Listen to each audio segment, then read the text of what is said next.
Good. What is going on, college football fans? It is Bama, Wisconsin week. So excited for it. Can't wait to get going. We got Luke from Locked On Bama, Ryan, obviously Locked On Badgers. Today's episode brought to you by Ultimate GM, Ultimate College Football Head Coach. Brand new mobile game, completely free, has no ads, and 100% playable offline. Begin your coaching legacy today. Luke, how excited are you for this game, and how much have you been looking forward to this matchup? Yeah, I've been looking forward to this one ever since it was announced. I'm making the trip up to Wisconsin, flying into Milwaukee, headed to Madison. Can't wait to jump around, the whole thing. So I love going to road games, and I love unique road games. I really appreciate Alabama and Wisconsin scheduling this on a home-and-home basis, too. Look, Alabama played Wisconsin back in 2015 in Dallas. It was a great game, at least for us. It sort of kicked off Derrick Henry's Heisman campaign. And there was a very famous moment in there when one of the kids got hit and ended up in Alabama's huddle. One of the Wisconsin kids.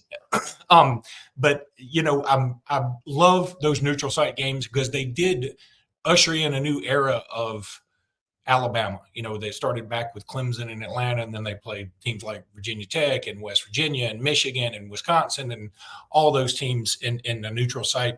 And it was a lot of fun. But it's time to get back to some home and homes. And I'm thankful that both programs schedule this so we have an opportunity to go see this whole new environment. And I think Wisconsin fans will be, it'll be interesting to see what Alabama brings up there. Yeah, I think you're dead on. Like, one of the joys of college football is every major program has their own unique idiosyncrasies, stadiums, pregame environments, traditions on field. And to get to interact with those fan bases, it's super special. I know Badger fans are stoked to have Alabama coming up this weekend. And I know a lot of people are already excited about going down to Tuscaloosa next year and being able to experience kind of what that is as well. So 100% agree. I can't wait for it. I remember that 2015 game really well. The player you're referencing is Michael Caputo, who was a strong safety who hadn't ran into a whole lot of backs like Derrick Henry. Not that many safeties in college football run into a whole lot of backs like Derrick Henry. So I remember that game very well. Close at halftime, but it always felt like Bama was obviously a far superior team there. And then the end of the game that was very, very obvious. So the home and home's incredible. Can't wait for it.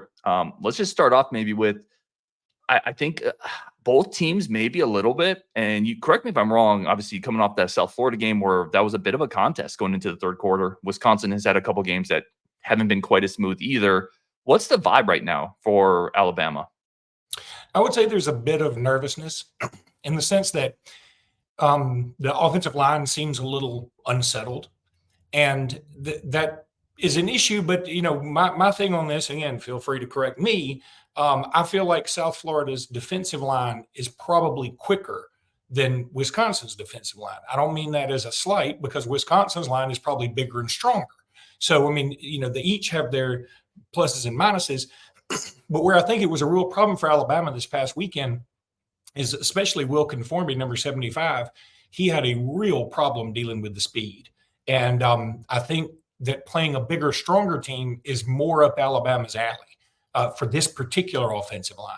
So I think that's one thing that has everybody sort of questioning the team right now is how well can this offensive line develop? Everybody's also very, very excited about Ryan Williams. I'm going to go ahead and make a prediction on this show, and I've said it a gazillion times. First of all, Locked On Bama is really a Ryan Williams podcast, and Ryan Williams is going to score a touchdown this weekend. I don't know how many. I know he'll score one. I really believe that. He's the youngest player in college football, I'm pretty sure, and should be a senior in high school. And I'm with the AHSA Radio Network, which is the Alabama High School Athletic Association Radio Network. And I've gotten to see this kid a bunch back when he played at Saraland in Alabama, because his team was always in the state championship hunt. He's ridiculous. And to look at him, you would think, okay, well, he must look like Calvin Johnson, or he must look like Julio Jones. He doesn't. He's not slight, but he's not huge. And he's not Tyreek Hill, but he's fast enough. He's just got an it factor about him. And I think he's sort of the talk of the town right now. And otherwise, Alabama would like to see some, maybe a little bit stouter performance from Jalen Milro in the sense that, here's what's funny. I love Jalen Milro. I want him as my starter. I think he's fabulous. There are still some Alabama fans that are just not completely sold for whatever reason. I don't know why, but they just, the most famous player in Alabama is always the backup quarterback. That's been that way since I was in school there in the early 90s. So I think a lot of people just can't get out of their head that maybe he's not great at intermediate throws. But you know what he can do? He can sling it a million yards, and Alabama's got some fast receivers. He's also great with his legs, and his decision-making has vastly improved. And frankly, he did take Alabama to the playoffs last year and the national championship team to overtime. So I love Jalen Milro. I think there are some fans who aren't completely sold for whatever reason, but I think he could have a really big game this Saturday. Yeah, listen, some of that's probably just being spoiled. And I mean that as a compliment, right? Like, what, 95% of college programs would probably trade their starting quarterback for Jalen Milroe, if not more. I mean, that's probably a conservative number. So I think that's probably just a little bit of the product of the dominance that Alabama has put on the field for a long time. It's interesting to me. You mentioned Williams. What for Badger fan? He's the Bama receiver. I'm guessing some Badger fans may not be super familiar with the roster. Who does he comp to? Because you just mentioned not the biggest, not the fastest. Like, who does he remind you of? Well, I'll give props to my Locked On Bama co-host Jimmy Stein. He thinks he comps to Devontae Smith very well. And Devontae Smith, again, I know Wisconsin fans know who he is now, but when he was a freshman, he wasn't quite as famous until he caught a pretty big catch from Tua Tagovailoa in the national championship game. But, he also caught a catch that year against Mississippi State, which won the game for Alabama in the closing minutes.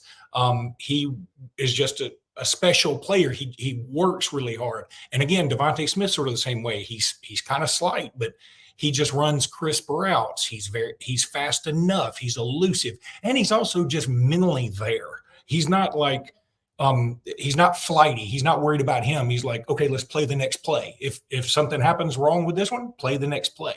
Devontae Smith's going to be a heck of a pro, and he just got signed to a contract that's going to prove that.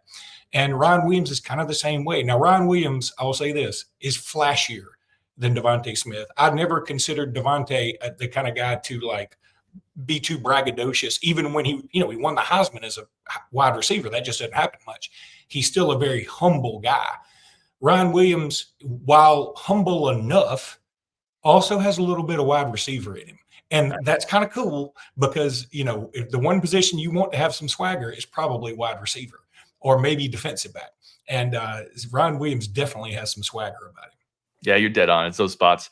Yeah, for Wisconsin through 2 games, I would say is kind of the general consensus. Like, they are 2-0, right? Which is not nothing, but they haven't played a whole lot of teams. We've seen some teams lose to teams that they shouldn't or have a lot of close games. So I tend to think it's a little bit of a team finding its footing still. Quarterback Tyler Van Dyke over for Miami is the transfer quarterback. He's manning the helm. No interception so far, but he's thrown some balls into harm's way. He probably should have a turnover that he doesn't. So I think against a more athletic, longer secondary, I think it's maybe not the prototypical Bama secondary. I'm going to ask you about that in a second, but still certainly athletic, long, and talented. There is arm talent there. So for Alabama fans looking at Wisconsin and just you kind of have that image of Wisconsin in your head, and images take a while to deconstruct, right? Yes. Wisconsin, big, strong, running. Yes, still to some degree, like Wisconsin and offensive coordinator Phil Longo want to run the ball. They still have a really big offensive line. It's a veteran offensive line, but Tyler Van Dyke gives them some arm talent Wisconsin hasn't had in a long time. With that, you get some decision-making stuff, but he has an NFL arm, and there are moments we've seen there's just not windows there, and Van Dyke can fit it in. Intermediate throws, slants, out routes across the field from one hash to the other. He made an NFL throw week 1. So you're going to see a quarterback in Van Dyke for Bama fans who may not be that familiar, obviously in Miami, but not in the SEC, who does have unique NFL talent. And it just comes down to consistency, how much pressure Alabama is able to get in on him. And if the pocket's clean, there could be some interesting things Wisconsin can do from a passing standpoint. Alabama did face off against Tyler Van Dyke in 2021 when he was at Miami. He was there. He came in late. Alabama was up big at the time because Miami had a different starter whose name escapes me, but I know Tyler Van Dyke played in that game. And I remember him when he was being recruited out of Connecticut, and he was kind of a big deal.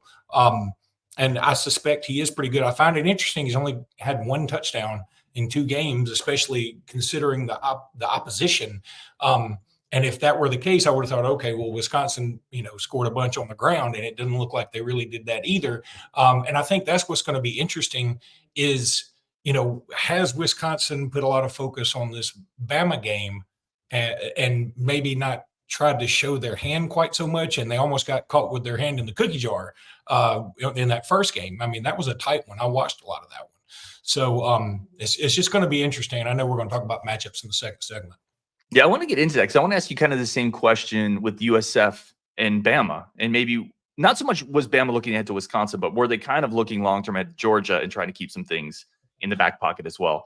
Let's get into that next after a quick break from our friends of the show on the Locked On Podcast Network. As always, really do appreciate everybody for tuning in. All the everydayers, thank you so much. Today's episode is brought to you by Ultimate College Football Head Coach. Listen, if you've ever wanted to kind of be at the helm of a program, we're all football nerds. Like, this is an opportunity to do it. Ultimate Football Head Coach is a great platform. It's free. You can play it offline. There's no ads. And my favorite part about it is you can set the strategy. If you want to be an old school pro style, 2 backs in the backfield offensive coordinator head coach, you can do that over at Ultimate Football Head Coach.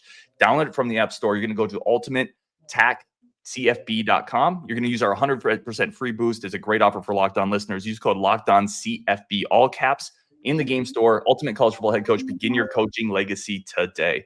Today's episode is also brought to you by our good friends. I'm going to kick it over to Luke on this one over at Gametime. Yeah, Gametime. I love Gametime. I don't even look at the live read anymore. I don't know. The Locked On Bama people know this. Locked On Badger people probably don't. But please subscribe to Locked On Bama. Yeah, Gametime. I've used it a bunch. I've got a son that goes to Arizona State, and I sent him to the World Series using a Gametime ticket.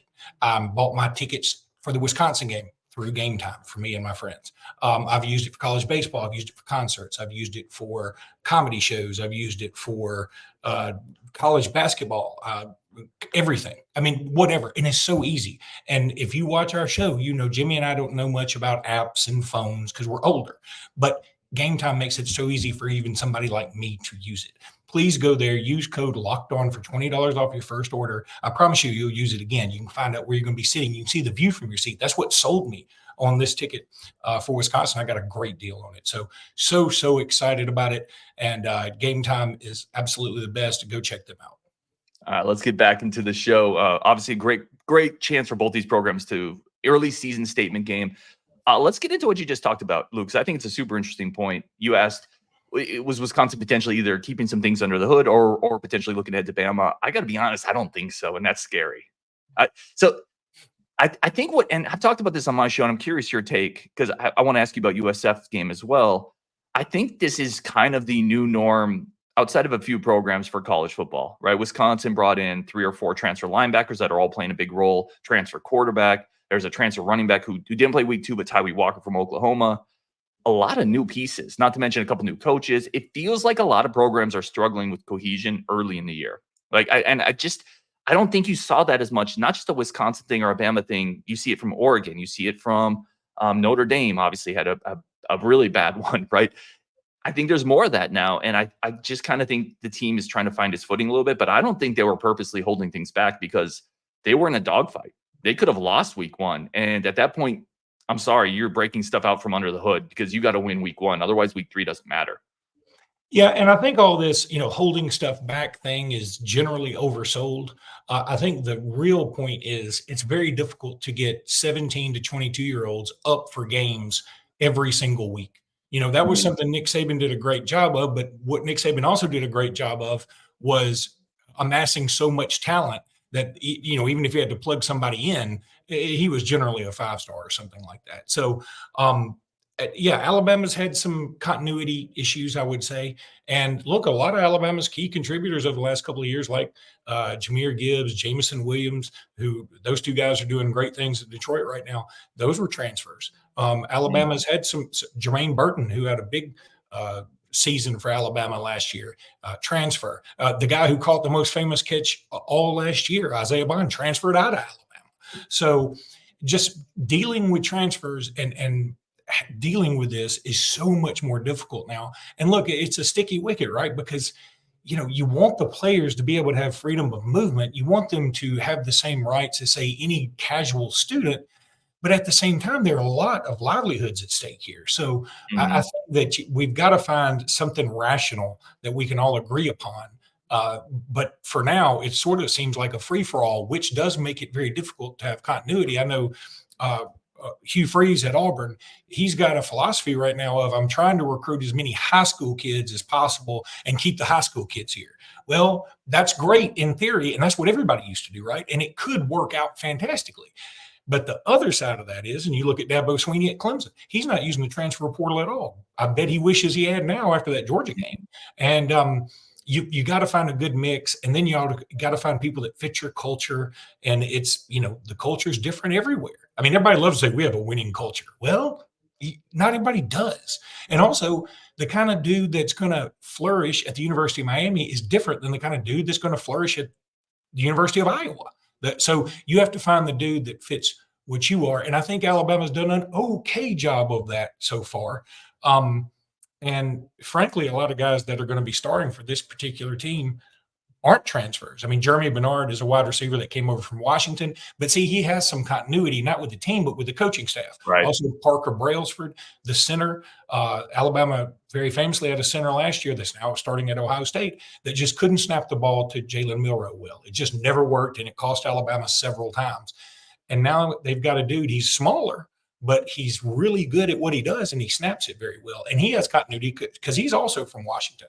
So I think for the most part, Alabama's been lucky with that. But in terms of keeping things under the hood, like you said, what a great phrase. I'm going to steal that. Keeping things under the hood. I think Alabama just maybe didn't take South Florida seriously enough in the beginning. And before you know it, you're sort of in a dogfight. And then Alabama turned it on late. And I think, the real Alabama sort of showed up. But it was a tough matchup. South Florida's better than people think, by the way. Mm-hmm. Yeah, they've gotten a lot of dark horse hype in terms of a non-power 4 contending type team. I saw some of that their front actually looks pretty legit. There's guys on that front that could absolutely come up to Madison and play. So yeah, I hear you on that. And I would also point this out. I think this gets overlooked, and I think you were kind of hitting on this where you said I think it gets overblown a little bit. Wisconsin's got a receiver. I think Bama fans are probably going to see him this week. Trechka Kahuna. A lot of hype, explosive player. And there's some thought, well, maybe they're holding him back a little bit for Bama. And it's like, Bama sees explosive receivers every week. It's not like you're going to put, and this guy is a legit weapon. Like, Badger fans want to see more, but it's not like you've been holding him back. You're going to put him out there, and Bama's going to be like, oh no, a 4-4, a receiver run 4-4. What are we going to do? Like, I just think that's so overblown. Like, I think the concepts in football are smart coaches know them. Smart coaches know athletic players. Like, I just think that whole concept it gets taken a little too far. Well, and also it's not like they only watch the film of the 2 games Wisconsin's played. They're going to find Wisconsin's spring game. They're going to find games from last year. If they have a transfer coming in, they're going to find game wherever he was. I mean, that's what all the good coaches are going to do. And that goes true for Wisconsin coaches and Bama coaches. But, on that same note, I think you talk about matchups. One matchup that does frighten me a little bit is Alabama's defensive backfield against Wisconsin's receivers, whoever they are, because against South Florida, there were at least 3 times when South Florida's quarterback overthrew pretty wide open receivers, at least, relative to college standards, and on deep routes. And the defensive backs were just toasted. Now, the thing is, Alabama's got a bunch of younger guys in that backfield. Now, they have Keon Sabb, who won a national championship for Michigan, who transferred in.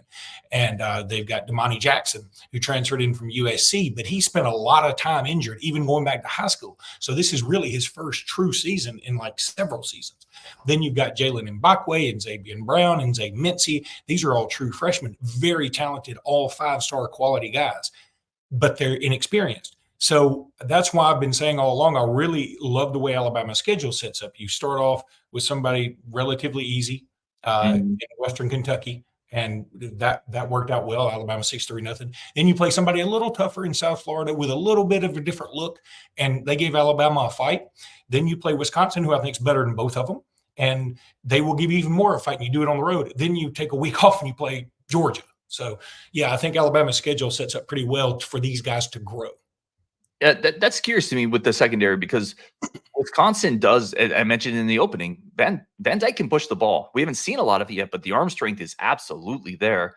They have is it more of Bama in zone coverages and more of an awareness thing, or did they just plain man and they just get physically ran by? It looked like a little bit of both to me. And I think they were just trying to do whatever they could. And in the end, they only gave up 16 points. I mean, Mhm. that should be noted. I mean, they gave up 200 yards rushing, but a lot of that was from the quarterback. And they did only give up 16 points. And so that's a positive. And I think the key is going to be somebody's got to step up from the pass rush department. Now, Q Robinson, Quay Russaw, these are guys that are really coming around, but there's no Will Anderson on this team right now. There's not even, in my opinion, a Ryan Anderson. Y'all may not remember him, but he was a dude. So Alabama's always had, or Dallas Turner, one of these pass rushers that's just fearsome. Hugh Robinson, no relation, by the way. Quay Russaw, they could be those guys eventually. I don't think they're there yet. But the thing about Alabama's defensive line is they are very solid, but probably not spectacular like some of Nick Saban's former defensive lines.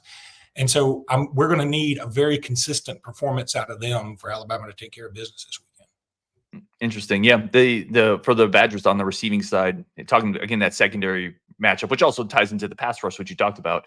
The Badgers receiving talent is stacked in the slot. They have Will Pauling, caught 74 passes last year. Really, really good slot receiver. Physical, tough. Will go over the middle, take a shot. North and south explosive. So if he catches the ball, he's going to be immediately one of those guys, puts the foot in the dirt, goes just straight up the field.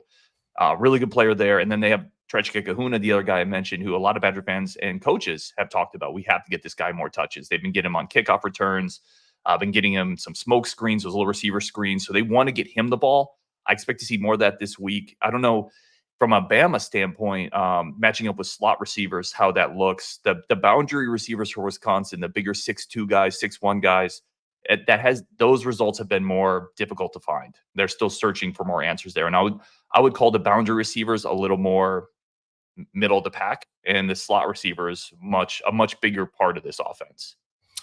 Well, we're just going to see Alabama's linebacking crew, which I think is also going to be crucial. They have been fantastic. Jahad Campbell has played his way into a guy that's going to be able to leave this year and go to the NFL, and he is a physical specimen.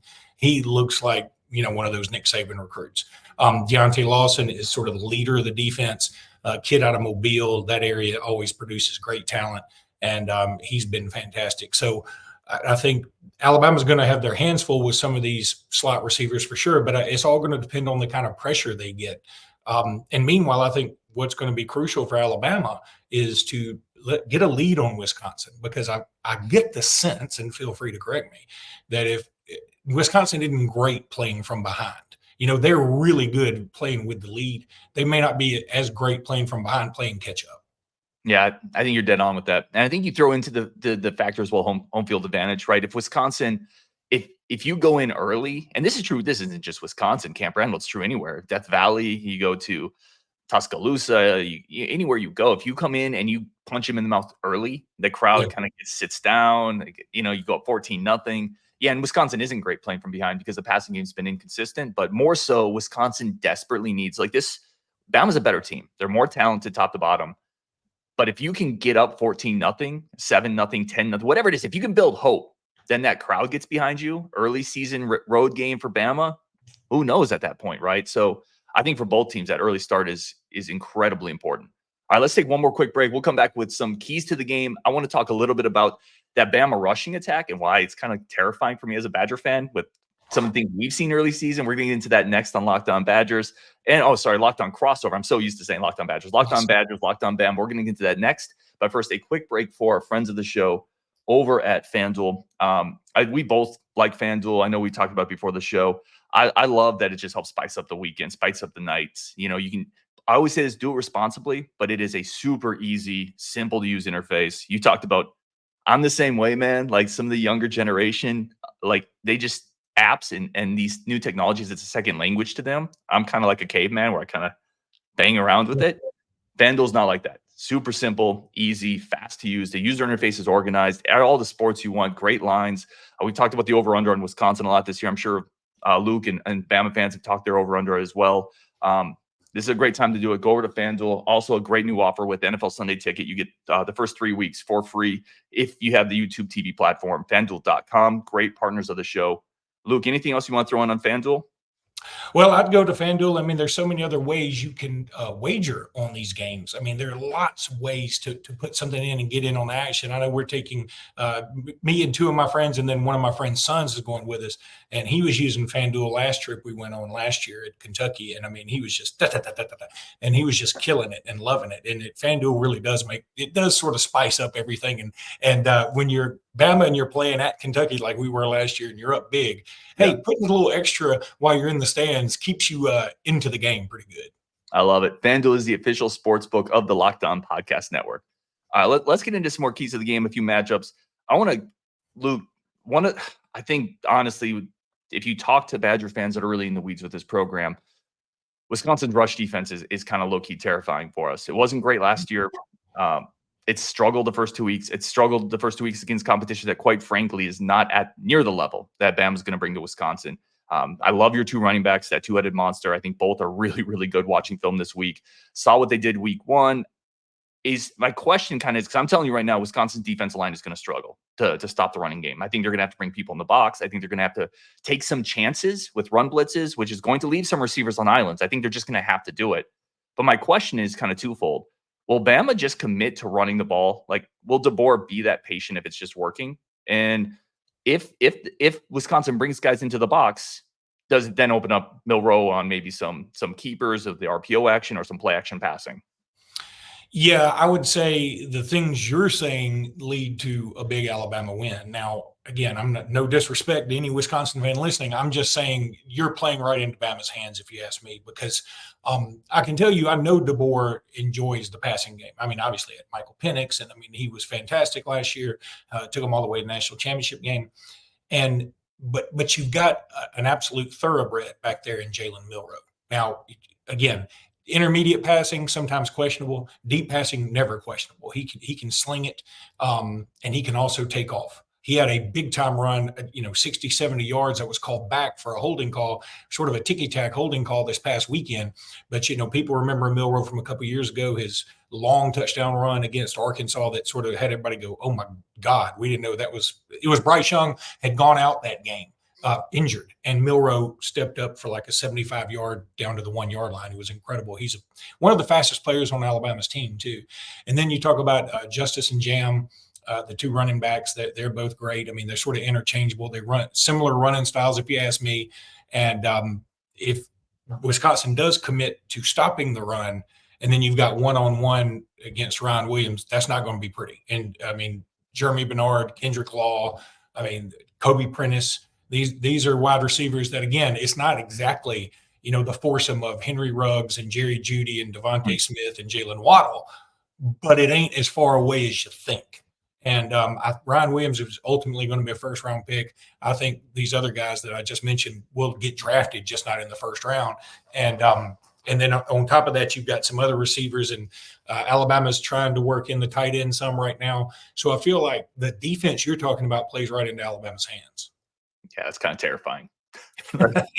Doggone it. That's not a lot of hopeful stuff there. Maybe we end up with this, and then obviously anything you have as well. These crossovers are always a little interesting because everyone's always used to hosting, and we're always like trying to figure it out. But if you're hosting a Locked On Bama show after the game and it's discussing a Bama loss, what happened? Yeah. First of all, it'll be the most views we get all year because everybody will hate watch. Mm-hmm. And I respect that. Because if they're not hate watching, that means you're not important.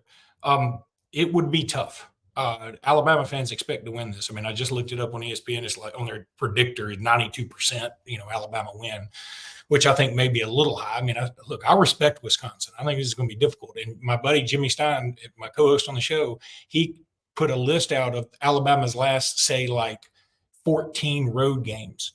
And in those 14 games, 9 of them were either a loss. Now, there were very few losses, I think maybe 3, but are very, very tight going into the fourth quarter. And that's not what Alabama fans are necessarily used to, and that's not Alabama's MO. But just these last few years, that's just the way it's been. Very rarely do they go on the road and get a blowout. Even against somebody like Auburn last year, they had to have a 4th and 31 conversion at the end against a team that ended up with a losing record. So, it can be tricky, but I really truly believe in my heart this is going to be a game where Jalen Milro is going to really bust out. And I say that sort of tongue in cheek because he's had 5 touchdowns total in the first game, 4 touchdowns total in the second game. So he's got 9. He's accounted for 9 touchdowns. And I'm talking about him busting out. I mean, what does that mean? I don't know, but I think it's going to be over 250 yards passing and probably like 75 yards rushing. That's kind of what I see. Yeah, that's tough. And listen, I think if that happens, the game script is pretty much written, right? I think if Milro is able to run and pass successfully, then you have Wisconsin on the heels, and then you get him in a spot where the crowd is probably taken out of it. You probably got to be more aggressive on defense than you want to be, and you're going to open yourself up to some deep vertical shots. Yeah, I think for the Badgers to be in this one, and I do think this can be a game going into the third, fourth quarter. I really do. But for the Badgers to be into that, they got to make Milro one-dimensional. It's either taking away the run or it's keeping him away from those deep verticals. Like, we're just going to play deep coverage, and we're going to be okay with you nickeling and diming us. We don't think you're going to consistently do that for 4 quarters without getting a little impatient. I think it's going to be one of those things. And can Wisconsin do that? I don't know. I have my doubts that they're going to hold up again in the running game. I really do, just based on what we've seen, and quite frankly, based on what we've seen from Bama. And those 2 running backs are studs. I really like watching both those guys. And then when you add Milro in there, I don't know. I do hope some of what we saw from the tackles on Bama's offensive line, maybe there's still a few issues there. Wisconsin does have a couple athletic outside linebackers that have some speed. Keep an eye on John Pius, an FCS transfer, but really fast edge guy. They brought him in specifically for stuff like this. Get pressure against elite programs. So there were some struggles there. I'm hoping Wisconsin can exploit a little bit of that. Yeah, and I think what you said would be the best thing to do. Try and frustrate Jalen Milro, and hope he has some turnovers or something like that. Now, he's had a fumble in each one of these games, but he hasn't thrown a pick yet. So he's certainly taking care of the ball pretty well. He's also incredibly elusive. I mean, if you give him enough time back there, he's either going to take off and make something happen, or he's going to find somebody deep. He's done a really good job of that. He's come a long way. And I think that's what some fans really just don't see, that they just don't want to admit, hey, Tua and Mac Jones and Bryce Young were just different than this dude. They couldn't do some of the things he can do. They were much more accurate. But Jalen Milro's got this other skill set that's just ridiculous. On top of it, I promise you, I've met him a few times, met his family. Jalen Milro is a dude you want as an ambassador of your program. He is a fantastic human being. That's a great thing when that's your quarterback, man. Yeah. Like, that's important. Any questions I know you guys are coming up to Madison. I'll say this. Badger fans are stoked. Like, Badger fans, I've said this on a couple other spots. Badger fans know the pedigree of Alabama. Deeply respected. Wisconsin is a big football state.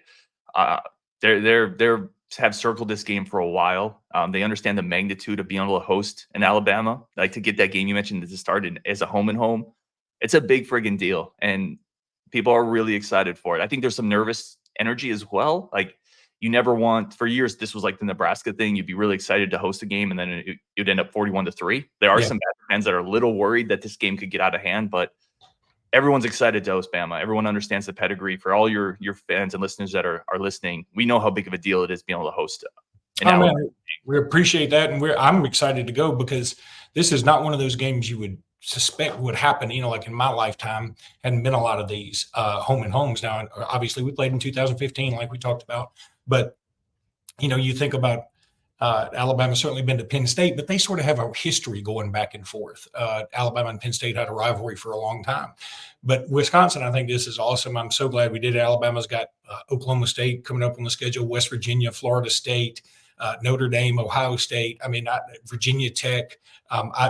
I'm thrilled, because those are the kind of games I want to make the trips to go see. So I'm super excited about it, and I can't wait to get there. Is there one place we need to go? Ooh, that's a great question. If I'll say two quick ones, kind of. If you are into breakfast, I always tell people, try to get into Mickey's Dairy Bar. And it is exactly what it sounds like. It is awesome. Big breakfast. On dairy. I love dairy. Yeah, awesome breakfast joint if you can get there. And then I would just say, try out a couple of local beers. New Glarus is a local Wisconsin brewery. You can't buy these beers outside of Wisconsin. So people who aren't from the state but have enjoyed the beers, when they come to Wisconsin, they'll load a couple cases of New Glarus up and drive it out. Very smoky in the Bandit-ish, if you know that type of movie. Moon Man and Spotted Cow are 2 really good local Wisconsin beers. If you can see them, try those. And then I'll just do this quick plug. Wisconsin has an NIL beer, right? So listen, if you're Bama fans, we're not always competing for the same type of recruits. Come to Wisconsin, drink some varsity golden ale, help us buy some defensive linemen. It's a golden ale, 4%, really light drinking, great can design. I always try to listen, we could use some help getting some more defensive linemen and some difference makers. So help us out. Well, look, man, we're spending every dime we got down here. NIL has hit inflation too, bro. So Yep. we need all the money we can get. You gave us a great idea, though. I hope we steal it. Yeah, it's for listen. I'm sure Bama fans are similar to Wisconsin fans. We like beer a lot. Yeah. So if you can find a really good local place that will do a really cool kind of partnership, and then a portion of every beer sale goes to the NIL collective. I'm excited, man. Let's do it. Forward to it. Hope I get to see you up there. I can't wait, man. Thank you for doing this crossover with us, Bama fans, Badger fans. I think both sides are really excited for this. This has been a Locked On crossover. Really do appreciate everybody tuning in. When you're done here, go check out Locked On College Football, 24/7 coverage, all the biggest stories, biggest scoops, biggest recruiting news over on that channel. On Wisconsin, and Roll Tide. let's do it.